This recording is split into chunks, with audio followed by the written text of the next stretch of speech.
Is there cause for concern for Washington Husky fans in Utah? Why the heck can't we move the football? Both fan bases are asking themselves those questions after their Week 3 matchup, and I plan to shed some light on those issues in today's episode. So thanks for checking this out. If you are a first-time viewer, appreciate you coming along. Let me know your thoughts in the comments. If you are a returning viewer, you're probably asking yourself, Max, why the heck are you standing up? I am standing up because I am listening to you guys and your feedback. That was a common suggestion, along with improving my lighting. One comment in particular said, Max, your lighting was so bad last week, it made you look like you were on a bender. So I'm not trying to have that be a thing whatsoever and trying to improve that today. But anyway, stoked for today's episode. We are a little bit different format, going to look at only one game, but going to look at it from both teams' point of view. On the UW side, there is cause for concern. I'll let you know why. And on the Utah side, everyone loves blaming the quarterback.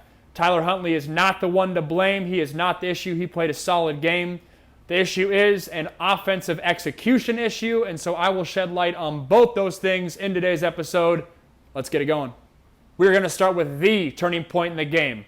Should have been an interception in Utah's favor by Cody Barton. Ended up being a targeting call instead, and then it ended up being points in Washington's favor. Huge turn of events. Check it out here. Second down and 10. Browne, some outside pressure, can barely step up, and that is intercepted! When we look at this play, everyone's going to talk about the targeting call and the interception. What could have been with the interception, and in terms of the targeting call, probably a blown call by the refs. At least that's how I view it. But what goes unnoticed is the quarterback play in here. This ball should never be thrown. I think Jake Browne would tell you that. This guy is covered. If this ball is thrown, it's got to be a back shoulder ball. It can never hang up in the air, because if Cody Barton doesn't pick this off, the free safety playing center field certainly will. But then you got to ask yourself, why is this happening to Browne? He's a 4-year starter, all the experience in the world under his belt, proven on the biggest stage. These type of throws should never happen for him. And the worst part is, this is becoming a weird theme the first 3 weeks of the season, is these potentially costly throws by Browne. But why is this happening? Let's take a look at that play again. Number 70, Jared Hilbers gets absolutely beat off the ball. A physical beat in pass protection, and he's the one getting beat here, but UW's offensive line takes turns messing up the entire night in pass pro. But that takes a toll on Browne as the quarterback. If you're dropping back every single time and getting hit in the mouth, you start compensating. You start getting the ball out a little bit faster. And what happens? Your throws might become a little bit more inaccurate. You might not be seeing your entire progression. You might be making critical errors like you see here. So if we go back to this play, imagine it being all picked up. If the O-line was totally shored up. When Gaskin goes on his wheel route and Utah's Cody Barton goes with him, that's literally why you have Aaron Fuller coming down to replace him on a 5-yard drag route. Browne will drop back. He'll step up in the pocket, hit Aaron Fuller for a nice little 5-yard pass. Fuller might make someone miss, and he'll go out for a big gain. Instead, the poor performance by UW's offensive line is negatively impacting the performance of Jake Browne. Granted, this throw is still on him, which in turn is forcing Aaron Fuller to miss out on big play opportunities. This ripple effect that's happening with UW's offense is very concerning.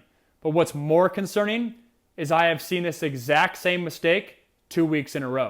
Rush punt from Jackson Turner of North Dakota. Now third down. Here comes another runner, and that ball is almost picked. Familiar play, right? That's because it's the exact same concept. Different formation, exact same concept. Browne's read here is going to be 1 to the running back on a wheel route, 2 to the shallow route by the receiver on the top of the screen, 3 to the middle hook route by the receiver on the bottom of the screen at 8 to 10 yards, to 4, the tight end shallow route working from right to left. What's important to note on this is that Browne has 2 hot throw options on this play.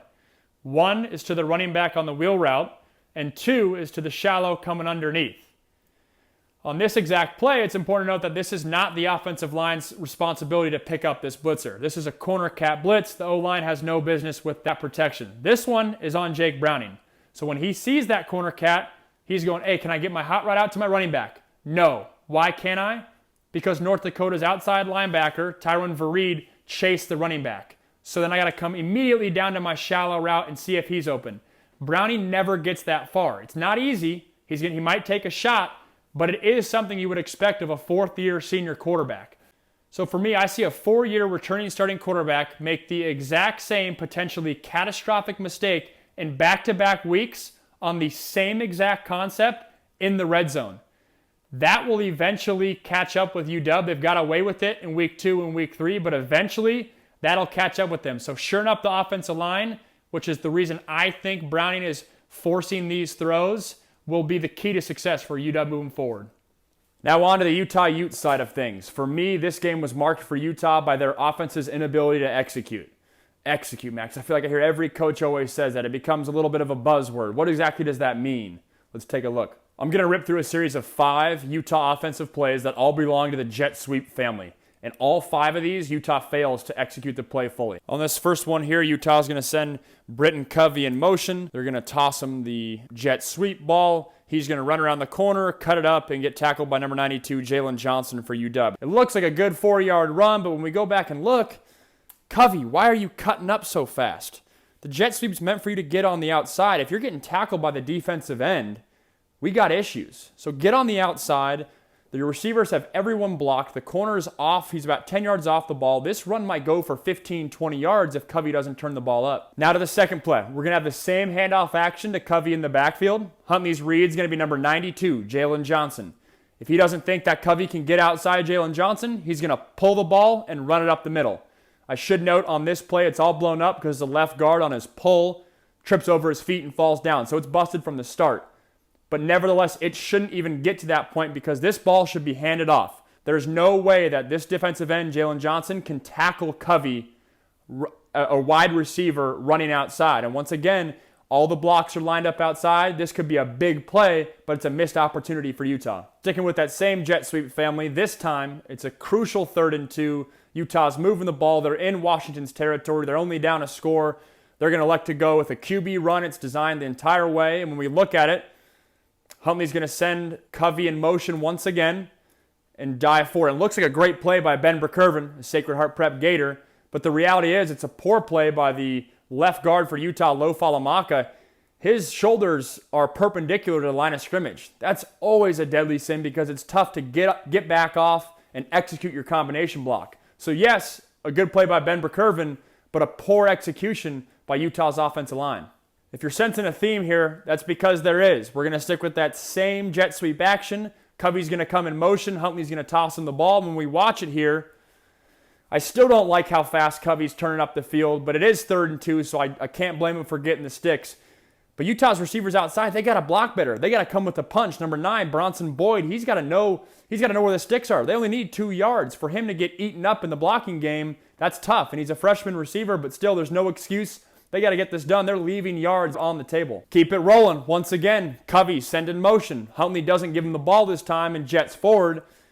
That's not the issue. What I want to point out is look at the top of the screen. Miles Bryant's going to crash in on this jet sweep, and both the receiver and the tight end are going to miss the block. It's someone's responsibility. Even if it's a matter of, okay, now the tight end's got to take Bryant, and the receiver's got to take the other responsibility. Whatever it is, they got to get it sorted out because if this ball was tossed to Covey, this is going to be another 4 or 5 yard loss and a huge play for UW.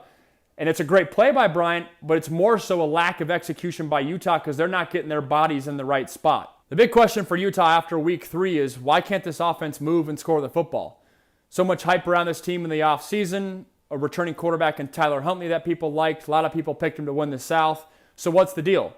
And I point to one specific issue, and that's the jet sweep family type run plays.